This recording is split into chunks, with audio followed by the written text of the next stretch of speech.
नमस्कार, आप देख रहे हैं 4 PM। मैं हूं आपके साथ सिमरन। देश के अंदर लोकसभा चुनावों का बिगुल आज से बज गया है। 7 चरणों में होने वाले लोकसभा चुनावों के पहले चरण का मतदान आज हुआ। आज देश के 21 राज्यों की 102 लोकसभा सीटों पर मतदान हुआ। इस दौरान कई जगह पर मतदाताओं में काफी उत्साह देखने को मिला, तो कहीं मतदान की रफ्तार कहीं थोड़ी सी धीमी रही।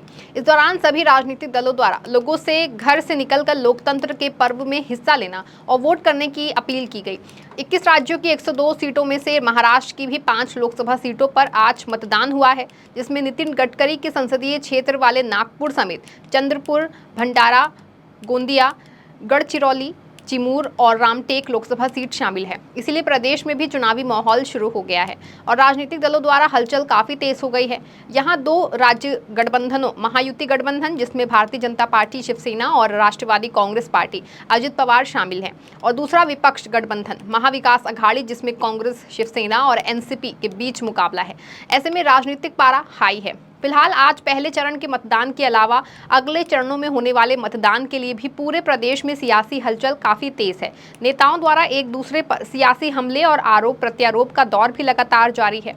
इस बीच इस बार महाराष्ट्र में पवार पावर की फाइट को लेकर मामला काफी रोमांचक है, जिस पर सभी की निगाहें टिकी हुई हैं। वैसे तो पूरे प्रदेश में ही पवार परिवार की फाइट को लेकर चर्चाएं काफी गर्म हैं और मामला रोमांचक हो उठा है, लेकिन बारामती सीट पर ननंद भाभी के बीच मुकाबले को लेकर सियासत ज्यादा गरमाई हुई है।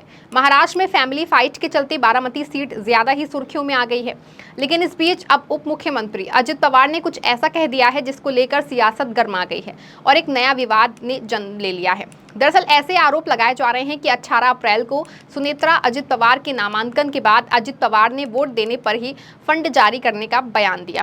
फंड के बदले वोट को लेकर महाराष्ट्र में अब विवाद खड़ा हो गया है। राष्ट्रवादी कांग्रेस पार्टी शरद चंद्र पवार के नेता रोहित पवार ने अजित पवार के इस बयान को आदर्श चुनाव आचार संहिता का उल्लंघन बताया है। कांग्रेस के प्रमुख प्रवक्ता अतुल लोंडे ने भी अजित पवार के बयान की आलोचना की है। दरअसल बारामती में सुनेत्रा पवार के नामांकन से पहले महायुति के तीनों बड़े चेहरे मौजूद रहे थे। इस मौके पर सीएम एकनाथ शिंदे और उप मुख्यमंत्री देवेंद्र फडणवीस ने शरद पवार को निशाने पर लेते हुए कहा था कि इस बार बारामती में बदलाव निश्चित है। सुनेत्रा को दिल्ली जाने से कोई नहीं रोक सकता। बारामती में पत्नी के नामांकन के बाद देर रात अजित पवार ने एक कार्यक्रम में कहा कि अगर मतदाता समर्थन करेंगे तो ही विकास निधि जारी करेंगे। अब अजित पवार के इसी बयान को लेकर प्रदेश की सियासत में उफान आ गया है और विपक्षी दलों ने उन पर चुनाव आचार संहिता के उल्लंघन का आरोप लगाया है और उनके खिलाफ कार्रवाई करने की मांग की है। एनसीपी शरद पवार गुट के नेता रोहित पवार ने अजित पवार से सवाल किया है कि दादा किस फंड की बात कर रहे हैं? क्या ये फंड उनके दोस्तों के पास है या ये सरकारी विकास फंड है? चूंकि जनता समर्थन नहीं कर रही है, इसीलिए अब फंड रोकने की धमकी देना आचार संहिता का उल्लंघन है। चुनाव आयोग को इसे गंभीरता से लेना चाहिए। कांग्रेस के प्रवक्ता अतुल लोंडे ने पूछा कि डिप्टी सीएम चुनाव के दौरान ऐसे बयान कैसे दे सकते हैं। उन्होंने अनिवार्य रूप से मतदाताओं को धमकी देते हुए कहा कि यदि उन्होंने उनकी पत्नी को वोट नहीं दिया तो वो धन रोक देंगे।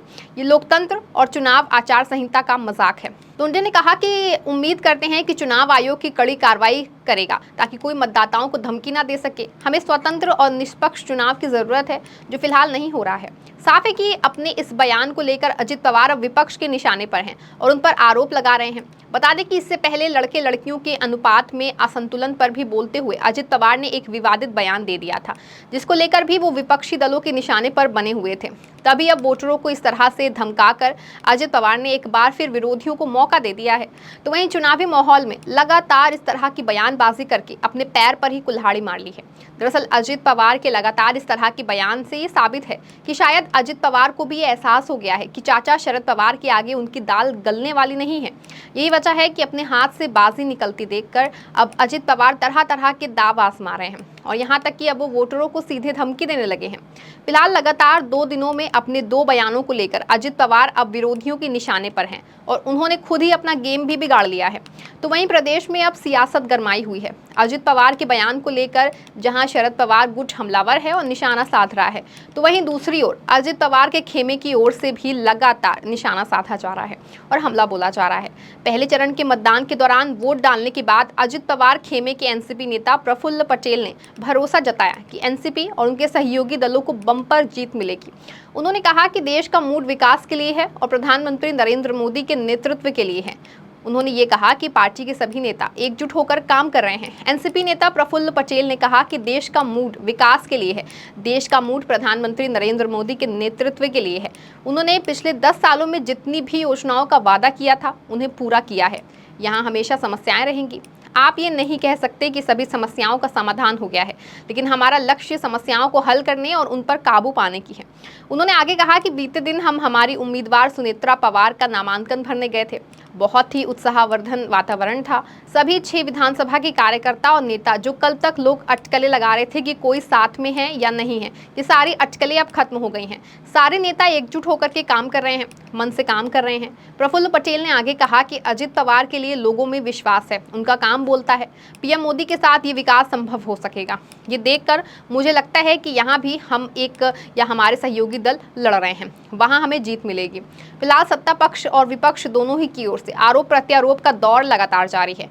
दोनों ओर से अपनी अपनी जीत के दावे किए जा रहे हैं, लेकिन इतना तो तय है कि चाचा भतीजे की लड़ाई में पलड़ा जो है वो चाचा का ही भारी नजर आ रहा है, और चाचा को उम्र, सिंपैथी व राजनीतिक अनुभव का भी लाभ मिलेगा। यही तो कारण है कि हर बीते दिन के साथ अजित पवार और महायुति गठबंधन के लिए मुश्किलें बढ़ती ही जा रही हैं। फिलहाल अब देखते हैं कि आगे आने वाले वक्त में सियासत क्या रंग बदलती है और महाराष्ट्र में सियासी ऊँट किस करवट बैठता है। इस खबर में फिलहाल बस इतना ही। तब तक के लिए आप देखते रहें 4 PM। धन्यवाद।